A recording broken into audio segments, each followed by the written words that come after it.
भवानी, जय भवानी, जय माता महाकाली, जय सेवालाल, जय बिरसा. आपल्या सर्वांना माझा नमस्कार.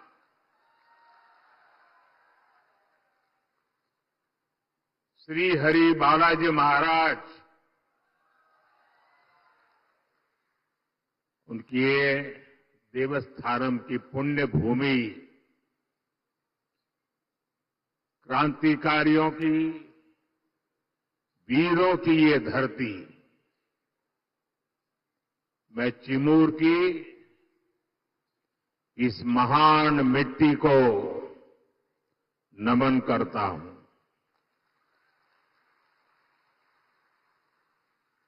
इस भूमि के गोंड सरदार वीर बाबूराव पुल्लेसूर शेळमाके को मैं नमन करता हूं. साथियों, महाराष्ट्र में चुनाव के क्या नतीजे आने वाले हैं, ये आप लोगों ने आज ही दिखा दिया है.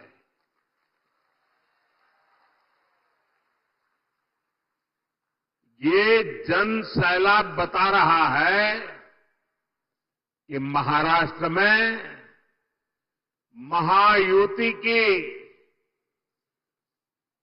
भारी बहुमत की सरकार बनने जा रही है.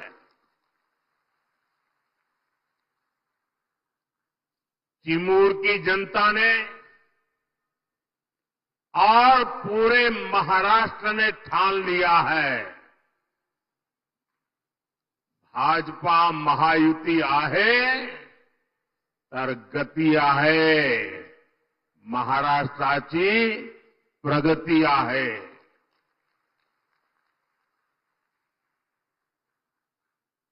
साथियों, मैंने सालों तक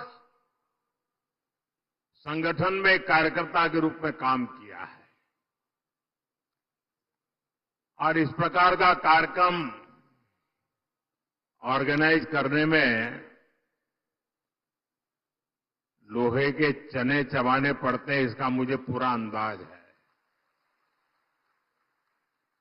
और उसमें भी 12-1 बजे ऐसा कार्यक्रम करना, मैं गुजरात में तो नहीं कर सकता था. आपने क्या कमाल कर दिया है जी. जहां भी मेरी नजर पहुंच रही है, लोग ही लोग नजर आ रहे हैं और ऐसा लग रहा है जैसे केसरिया सागर लहरा रहा है.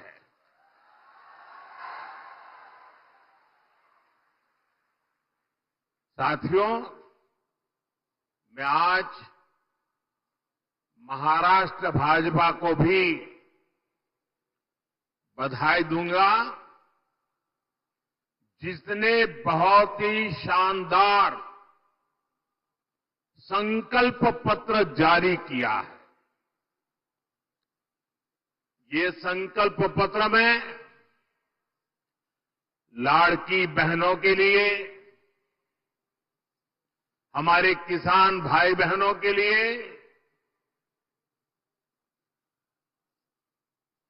देश की युवा शक्ति के लिए,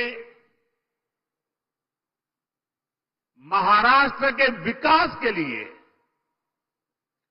एक से बढ़कर एक शानदार संकल्प लिए गए. एआई यूनिवर्सिटी की बात हो, वाटर ग्रिड प्रोजेक्ट हो, हर घर से पाइप से पानी हो, देहात में पक्का घर हो, डिजिटल कनेक्टिविटी को बढ़ाना हो, इसमें महाराष्ट्र के भविष्य को उज्जवल बनाने के लिए बहुत सारी योजनाएं और संकल्प की प्रस्तुति है। मैं महाराष्ट्र के आप सभी लोगों को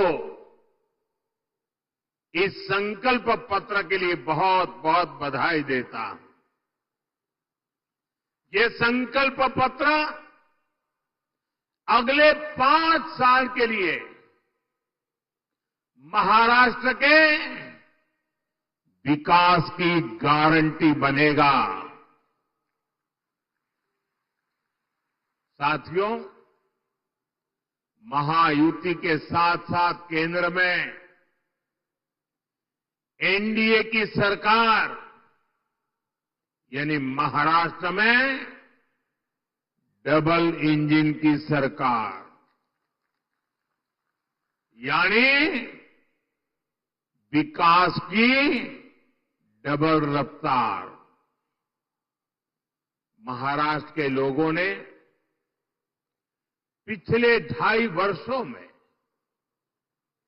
विकास की इस डबल रफ्तार को देखा है।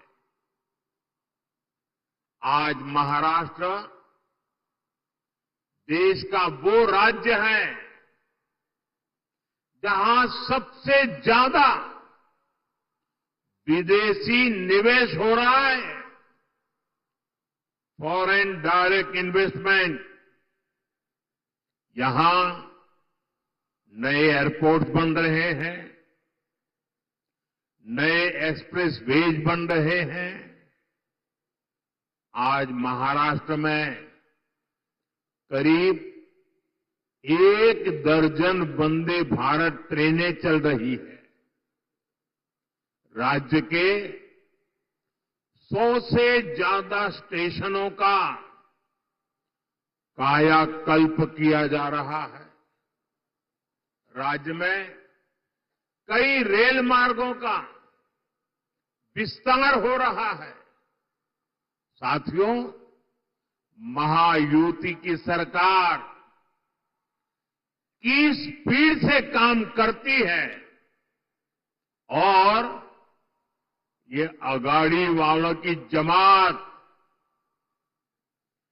कैसे कामों को रोकते हैं, चंद्रपुर के लोगों से बेहतर ये बात और कौन जानेगा। यहां के लोग दशकों से रेल कनेक्टिविटी की मांग कर रहे थे, लेकिन कांग्रेस और अगाड़ी वालों ने कभी भी ये काम होने नहीं दिया। हमारी सरकार ने कांपा वरोरा रेलवे लाइन को मंजूरी दी। नागपुर से गढ़चिरौली रेलवे लाइन का काम भी अब बस पूरा होने की तैयारी में है। इससे किसको सुविधा मिलेगी? आपको ये सुविधा मिलेगी, आपका समय बचेगा, आपका पैसा बचेगा। भाइयों बहनों, महाराष्ट्र का तेज विकास ये अगाड़ी वालों के बस की बात नहीं है भाई।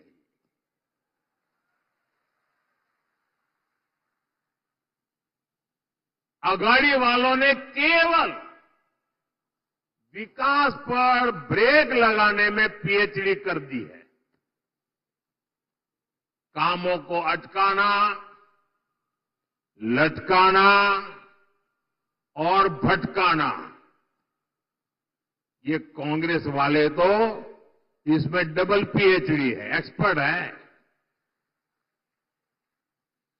2.5 साल में इन्होंने मेट्रो से लेकर वाढवण पोर्ट और समृद्धि महामार्ग तक हर विकास परियोजनाओं को रोकने का काम किया। इसलिए याद रखिएगा, आघाड़ी यानी भ्रष्टाचार के सबसे बड़े खिलाड़ी।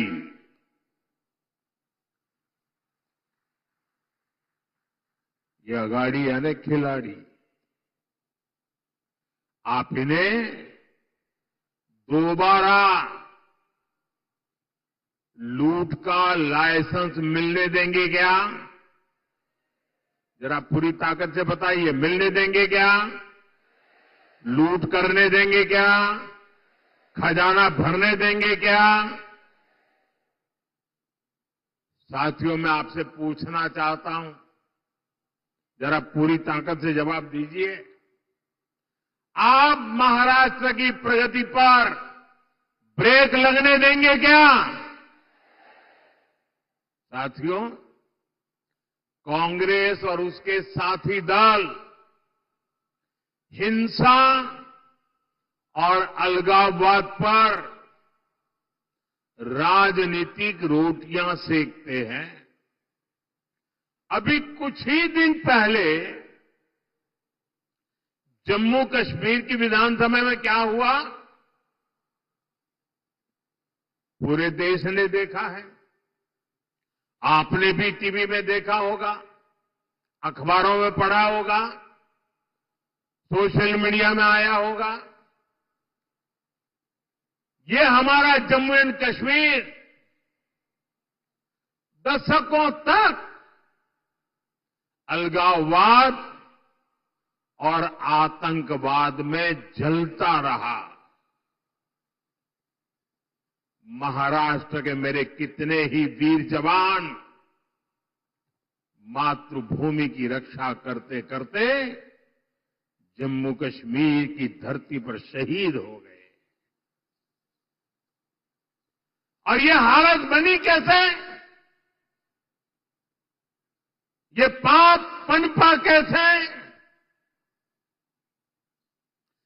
जिस कानून की आड़ में, जिस धारा की आड़ में ये सब हुआ, वो धारा थी 370, और ये 370 धारा कांग्रेस की देन थी। और जैसे ही हमने 370 को खत्म किया, कश्मीर को भारत और भारत के संविधान से पूरी तरह नाता जोड़ा। हमारे देश के बहुत लोगों को पता ही नहीं है, शायद आपके लिए भी बहुत सी जानकारी पहली बार होगी। बाबा साहब आंबेडकर ने जो संविधान बनाया, जो संविधान पूरे देश ने स्वीकार किया, लागू किया, लेकिन आपको जानकर के दुख होगा कि इस संविधान की माला जपने वाले लोगों ने 7 दशक से भी ज्यादा समय जम्मू कश्मीर में बाबा साहब आंबेडकर के दिए हुए संविधान को लागू नहीं किया था। 7 दशक तक देश आजाद होने के बाद, जब तक मोदी नहीं आया तब तक इस देश में 2 संविधान चलते थे। एक संविधान जो बाबा साहब आंबेडकर ने दिया, जिसका पालन हम सब लोग करते थे, और दूसरा विधान जम्मू कश्मीर था। जम्मू कश्मीर का हाईकोर्ट का जज शपथ लेता था, भारत के संविधान के नाम पर नहीं। जम्मू कश्मीर का मुख्यमंत्री शपथ लेता था, भारत के संविधान के नाम पर नहीं। कारण 370 की ऐसी दीवार थी जो बाबा साहब के संविधान को जम्मू कश्मीर में घुसने नहीं देती थी।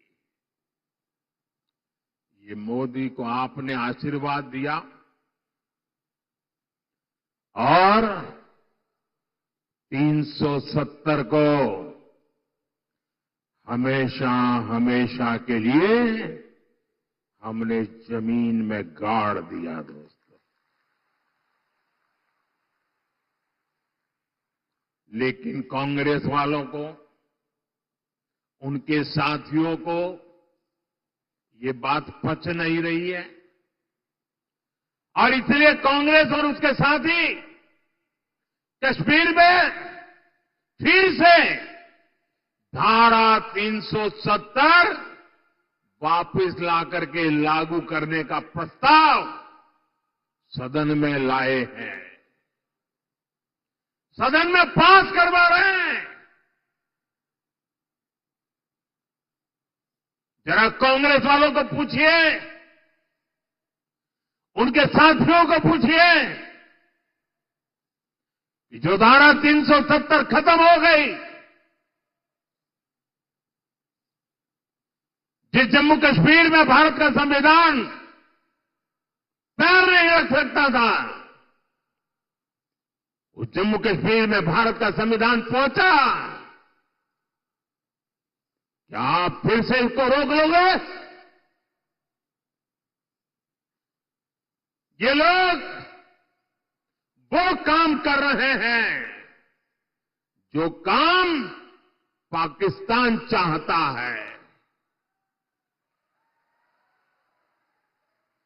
मैं जरा यहां के लोगों से पूछना चाहता हूं, क्या कांग्रेस को ये करने देंगे आप? ये करने देंगे? 370 वापस आने देंगे?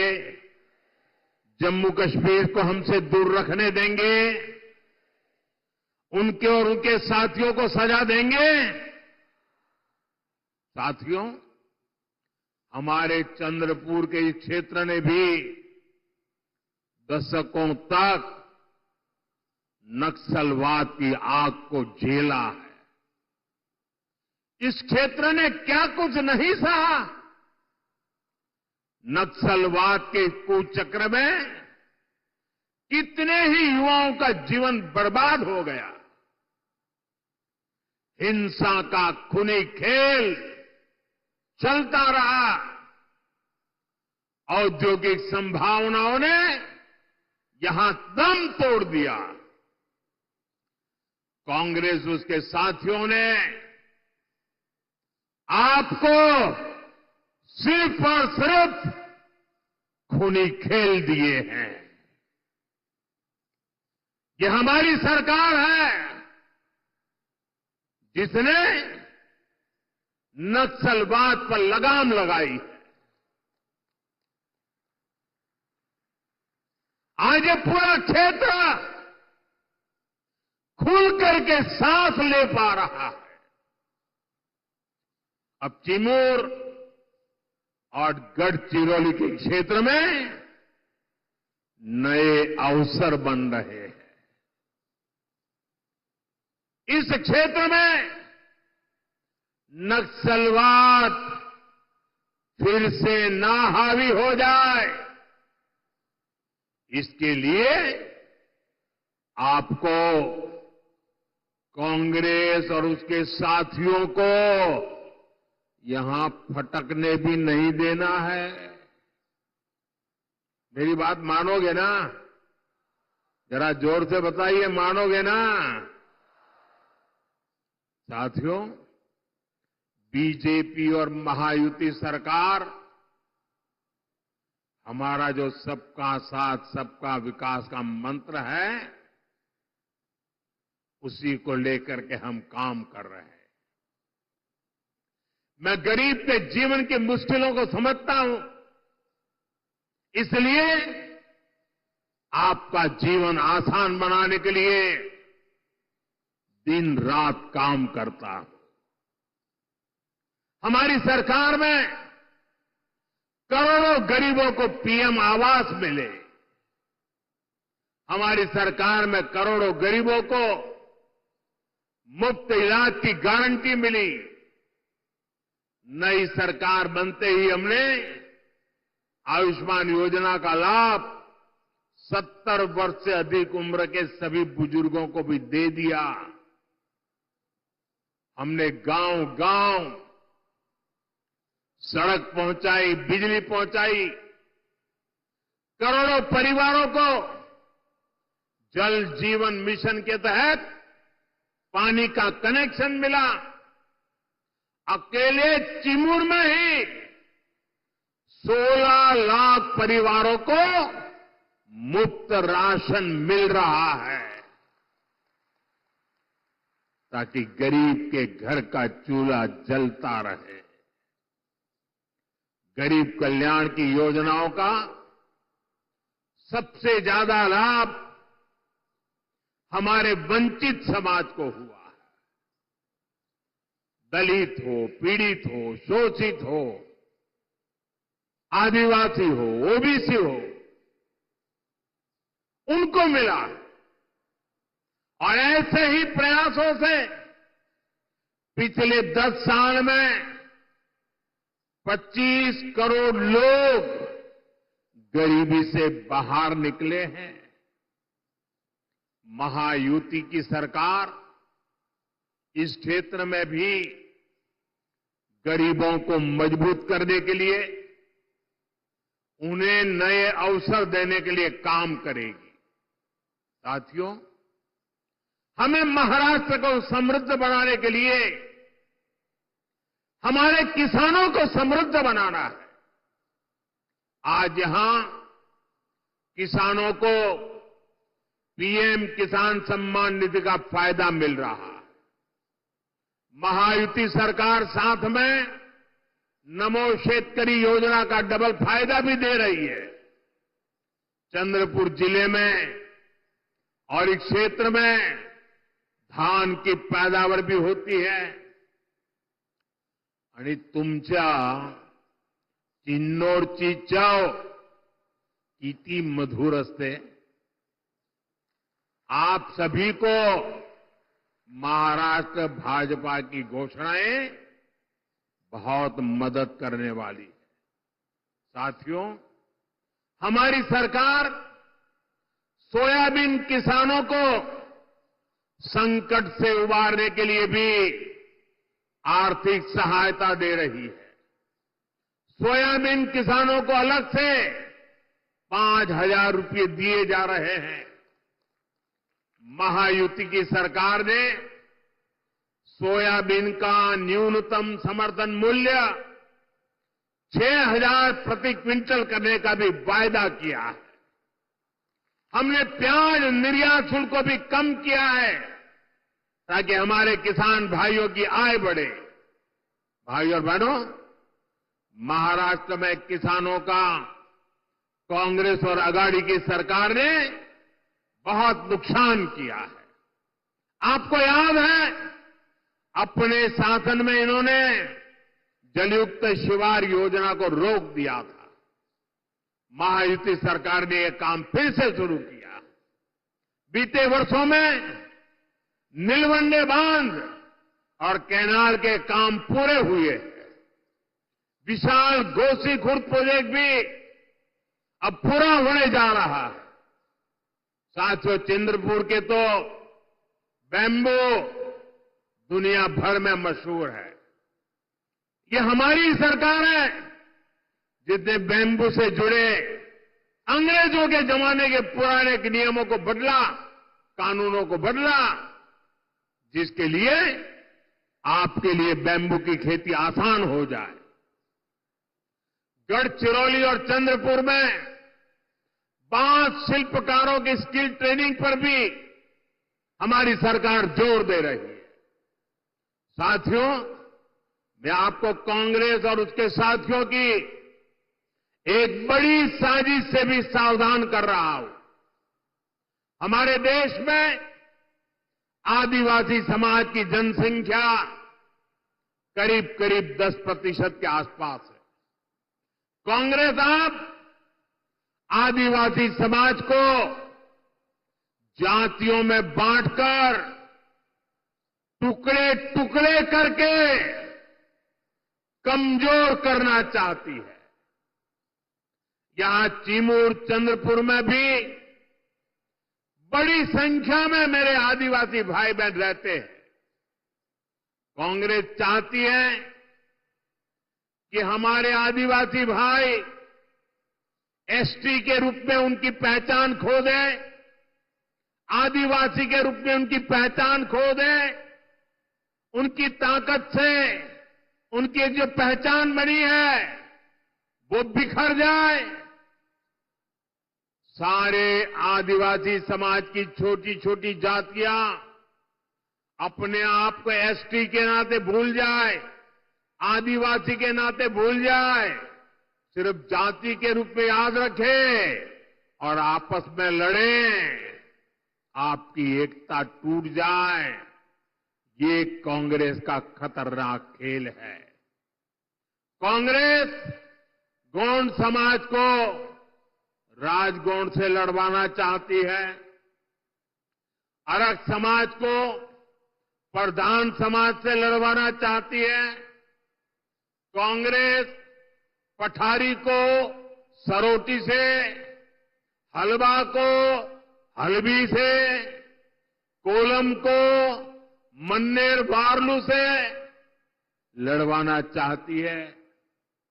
आदिवासी समाज जातियों में बटेगा तो उसकी पहचान खत्म हो जाएगी, उसकी ताकत खत्म हो जाएगी।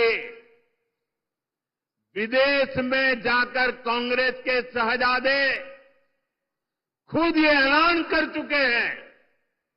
इसलिए मैं कहता हूं, हमें कांग्रेस के इस षड्यंत्र का शिकार नहीं होना है, हमें एकजुट रहना है। और इसलिए मेरा तो आपसे एक ही आग्रह है, हम एक रहेंगे तो सेफ रहेंगे, हम एक रहेंगे तो और साथियों, आप जानते हैं, अगर आप एक नहीं रहे, आपकी एकजुटता टूटी, तो सबसे पहले क्या होगा? कांग्रेस आपका आरक्षण छीन लेगी। कांग्रेस के शाही परिवार के हमेशा से ये मानसिकता रही है, कोई देश पर राज करने के लिए पैदा हुआ है। आजादी के बाद इसलिए ही कांग्रेस ने दलितों, पिछड़ों और आदिवासियों को कभी आगे नहीं बढ़ने दिया और आरक्षण से दलितों, पिछड़ों और आदिवासियों को आगे बढ़ाने का मौका मिलता है। इसलिए ही कांग्रेस आरक्षण से चिढ़ती है। 80 के दशक में तो कांग्रेस ने, जब राजीव गांधी नेतृत्व करते थे, चुनाव का समय, चुनाव चल रहे थे और उनकी हिम्मत देखिए, बाकायदा उन्होंने अखबारों में एडवर्टाइजमेंट दी थी, पोस्टर जारी किए थे और दलितों, पिछड़ों और आदिवासियों को मिलने वाले विशेष अधिकार पर सवाल उठा दिया था। अगर आप सोशल मीडिया खोजोगे तो ये सब मिलेगा। और मैं तो यहां के पत्रकारों से आग्रह करता हूं कि जरा 84 की एडवर्टाइजमेंट खोल करके निकाल के दिखाइए इन लोगों को, कैसा पाप किया इन लोगों ने। कांग्रेस तब दबंगों की भाषा बोल रही थी। कांग्रेस ने तो तब भी एक तरह से कह दिया था कि आरक्षण की कोई जरूरत नहीं है। ऐसा कांग्रेस वाले बोलने की हिम्मत करते थे। आज भी कांग्रेस दबंगों की भाषा बोल रही है कि दलितों, पिछड़ों, आदिवासियों का आरक्षण खत्म कर देंगे। इसलिए आपको कांग्रेस और उसके साथियों से सतर्क रहना है। साथियों, हमें चंद्रपुर और महाराष्ट्र के विकास अभियान को और तेजी से आगे बढ़ाने की जरूरत है। ये काम केवल और केवल महायुति सरकार ही करेगी। मेरी अपील है, आप महायुति के उम्मीदवारों को भारी बहुमत से जिताइए। और साथियों, इतना बड़ा जनसैलाब इस बात की गारंटी बन जाता है कि यहां सबकी सब सीटें आप जिताने वाले हो। आप सभी इतनी बड़ी तादाद में हम सबको आशीर्वाद देने के लिए आए। मैं फिर से एक बार आप सभी का हृदय से बहुत बहुत धन्यवाद करता हूं। पूरी ताकत से मेरे साथ बोलिए, भारत माता की। दोनों हाथ ऊपर करके पूरी ताकत से बोलिए, भारत माता की, भारत माता की, भारत माता की, भारत माता की। बहुत बहुत धन्यवाद।